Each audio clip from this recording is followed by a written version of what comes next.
ಪಾಲಿಕೆ ಅಧಿಕಾರಿಗಳು ನಾಚಿಕೆ ಪಡುವಂತಹ ಸುದ್ದಿ ಇದು.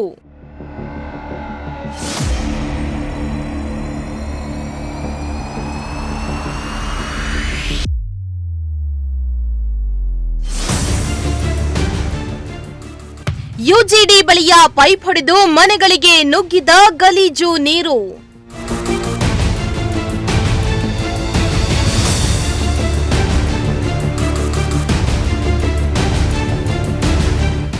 ಸಾಮಾನ್ಯ ಜನರು ಅಂದ್ರೆ ಯಾಕಿಷ್ಟು ನಿಮಗೆ ತಾತ್ಸಾರ?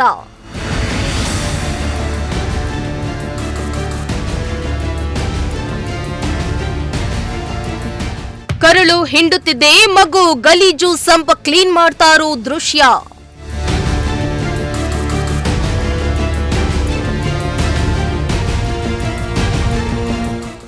ಎಸ್, ಇವತ್ತು ನಾವು ತೋರಿಸಲು ಹೊರಟಿರುವ ಸುದ್ದಿ ಇಡೀ ಅಧಿಕಾರಿಗಳೇ ನಾಚಿಕೆ ಪಡುವಂತೆ ಮಾಡುವಂತದ್ದು ಮಾತ್ರ ಸುಳ್ಳಲ್ಲ.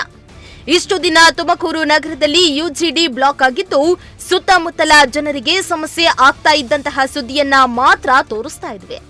ಆದ್ರೆ ಇವತ್ತು ಯುಜಿಡಿ ಚೇಂಬರ್ ಬಳಿ ಇರೋ ನೀರಿನ ಪೈಪ್ ಹೊಡೆದು ಮನೆಗಳಿಗೆ ಗಲೀಜು ನೀರು ನುಗ್ಗಿದ್ದು ಇಲ್ಲಿನ ಜನರು ನರಕದಲ್ಲಿ ಬದುಕುವಂತೆ ಮಾಡಿದೆ.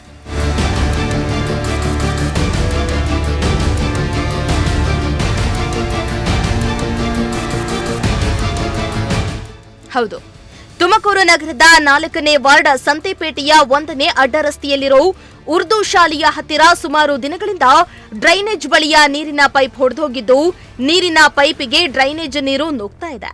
ಇದರಿಂದ ಸುಮಾರು ಈ ಬಡಾವಣೆಯಲ್ಲಿರೋ ಸುಮಾರು 50ರಿಂದ 60 ಮನೆಗಳಿಗೆ ನೀರಿನ ಬದಲಾಗಿ ಡ್ರೈನೇಜ್ ನೀರು ಬರ್ತಾ ಇದೆ. ಜನರು ತತ್ತರಿಸಿ ಹೋಗಿದ್ದಾರೆ.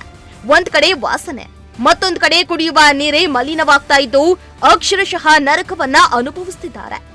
ಅಲ್ಲದೆ ಇದರಿಂದ ಜನರು ಅನಾರೋಗ್ಯಕ್ಕೆ ತುತ್ತಾಗ್ತಿದ್ದಾರೆ.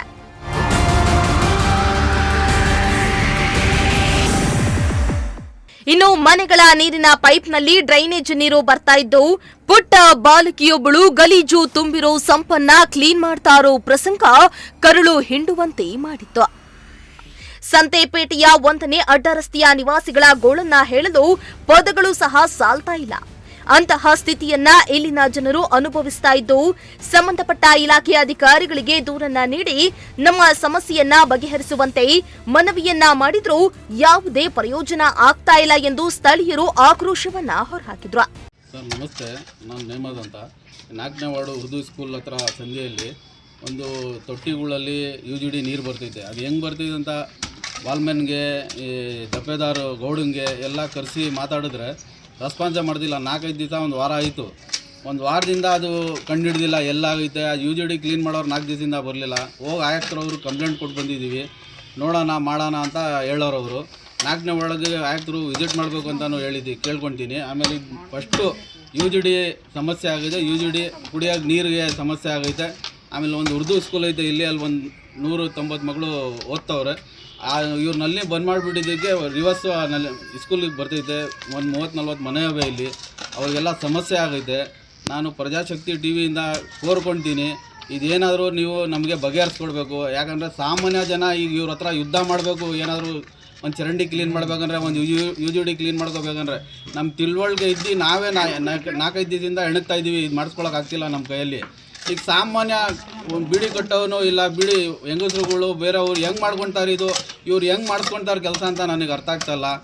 ನಾನು ನಿಮ್ಮ ಮುಖಾಂತರ ಕಂಪ್ಲೇಂಟ್ ಕೊಟ್ಟು ಬಂದಿದ್ದೀನಿ ನೋಡಿ. ಇಲ್ಲೇ ಇದೆ ನೋಡಿ, ಆಯುಕ್ತರಿಗೆ ಕೊಟ್ಟು ಬಂದಿದ್ದೀನಿ. ಆ ಆಯುಕ್ತರು ಕಾಲ್ ಮಾಡಿದ್ರು ನೋಡೋಣ ಮಾಡೋಣ ಅಂತ ನಂಬರ್ ಇಸ್ಕೊಂಡ್ರು. ಇನ್ನೂವರೆಗೂ ನಾನೇ ಕಂಪ್ಲೇಂಟ್ ಇವರು ನಾನೇ ಕೊಟ್ಟು ಬಂದಿರೋದು, ಕಾಲ್ ಮಾಡಿಲ್ಲ ಇನ್ನೂವರೆಗೂ. ನಿಮ್ಮ ಮನೆ ಇದಕ್ಕೆಲ್ಲ ಹೋಗಿದೆ, ಸಮಗೆಲ್ಲ ಹೋಗೈತೆ. ಸ್ಕೂಲ್ ಮುಚ್ಕೊಂಡು ಹೋಗೋರು ಬೆಳಿಗ್ಗೆ ಬಂದರೆ ಬೇಕಂದ್ರೆ ಅಲ್ಲೂ ತೋರಿಸ್ತೀನಿ ನಿಮಗೆ. ಈ 100 ಮಕ್ಕಳು ಓದೋದು ಒಂದು ಗೌರ್ಮೆಂಟ್ ಶಾಲೆ ಅದು. ಆ ಮಕ್ಳಿಗೆ ಏನಾದರೂ ನಾಳೆ ದಿವಸ ಏನಾದರೂ ಪ್ರಾಬ್ಲಮ್ ಆದರೆ ಈ ಇವರ ದಪ್ಪೆದಾರೂ ನೀರು ಬಿಡೋರೆ ಕಾರಣ ಅಂತ ನಾನು ಕಂಪ್ಲೇಂಟ್ ಮಾಡ್ತೀನಿ. ನಾನು ನಾಳೆ ದಿವಸ ಮಕ್ಳಿಗೆ ಏನಾದರೂ ಗಿರ ಏನಾದರೂ ಬಂದರೆ ಗೌಡ ಮಾತೇ ಕೇಳಲ್ಲ. ಸರ್ ನಾನು ಇಷ್ಟು ಕೇಳ್ಕೊತೀನಿ, ಒಂದು ಬಿಲ್ಡಿಂಗ್ ಕಟ್ಟರೆ, ಒಂದು ಮನೆ ಕಟ್ಟಿದ್ರೆ ಹುಡ್ಕೊಂಬಂದ್ಬಿಡ್ತಾರೆ ದಪ್ಪೆದಾರಾಗಲಿ ಬೇರೆ ಅಧಿಕಾರಿಗಳಾಗಲಿ. ಈ ಥರ ಸಮಸ್ಯೆಗೆ ಯಾಕೆ ಬರಲ್ಲ? ಯಾಕಂದರೆ ಲಂಚ ಸಿಗೋಲ್ಲ, ಕಮಿಷನ್ ಸಿಗೋಲ್ಲ, ಅದಕ್ಕೆ ಈ ಥರ ಬಂದು ಮಾಡಲ್ಲ. ಅಲ್ಲಂದರೆ ಒಂದು ಬಿಲ್ಡಿಂಗ್ ಕಟ್ತಾಯಿದ್ರೆ ಅವ್ನು 500,000 ಕೊಟ್ಟು ಕಳಿಸ್ತಾನೆ, ಅದಕ್ಕೆ ಅಲ್ಲಿ ಬಂದು ನಿಂತ್ಕೊಳ್ತಾರೆ. ಈ ಥರ ನಾನು ನಿಮ್ಮ ಮುಖಾಂತರ ಕೇಳ್ಕೊಳ್ತೀನಿ ಸರ್, ಅವ್ರಿಗೆ ಏನಾದರೂ ಜಲ್ದಿ ಮಾಡ್ಕೊಳ್ಳೋಕ್ಕೆ. ಇಲ್ಲ ಹಳೆ 20 ವರ್ಷದಿಂದ ಇದ್ದಾರೆ ಅವರು, ಅವನು ಗೌಡ ದಫೇದಾರು ಇವರೆಲ್ಲ ಎಲ್ಲರಿಗೂ ತೆಗ್ದು ಬೇರೆಯವ್ರಿಗಾಗಿ, ಯಾಕಂದರೆ ಅವ್ರವರೇ ಇರೋದ್ರಿಂದ ಎಲ್ಲ ಅಡ್ಜಸ್ಟ್ಮೆಂಟ್ ಆಗಿಬಿಟ್ಟೈತೆ, ರೆಸ್ಪಾನ್ಸ್ ಮಾಡೋಲ್ಲ, ಬೇಕಾಬಿಟ್ಟಿ ಆಗಿಬಿಟ್ಟೈತೆ. ನಾನು ಕೋಡ್ಕೊಂತೀನಿ ನಿಮ್ಮ ಮುಖಾಂತರ ಬೇರೆಯವ್ರಿಗೆ ಹೊಸಬ್ರಿಗೆ ಆಯ್ಕೆ ಮಾಡೋಕ್ಕೆ ಹೇಳಿ ಸರ್. ಇನ್ನು ಡ್ರೈನೇಜ್ನಿಂದ ಇಷ್ಟೆಲ್ಲ ನರಕದಂತಹ ಸ್ಥಿತಿ ಅನುಭವಿಸ್ತಾ ಇದ್ದು ಅಧಿಕಾರಿಗಳು ಮಾತ್ರ ಕೇರ್ ಮಾಡ್ತಾ ಇಲ್ಲ. ಇನ್ನಾದ್ರೂ ಸಂಬಂಧಪಟ್ಟ ಅಧಿಕಾರಿಗಳು ಎಚ್ಚೆತ್ತು ಕೂಡಲೇ ಸಮಸ್ಯೆಯನ್ನ ಬಗೆಹರಿಸಿ ಇಲ್ಲಿನ ಜನರ ಜೀವನವನ್ನ ಉಳಿಸಬೇಕಾಗಿದೆ.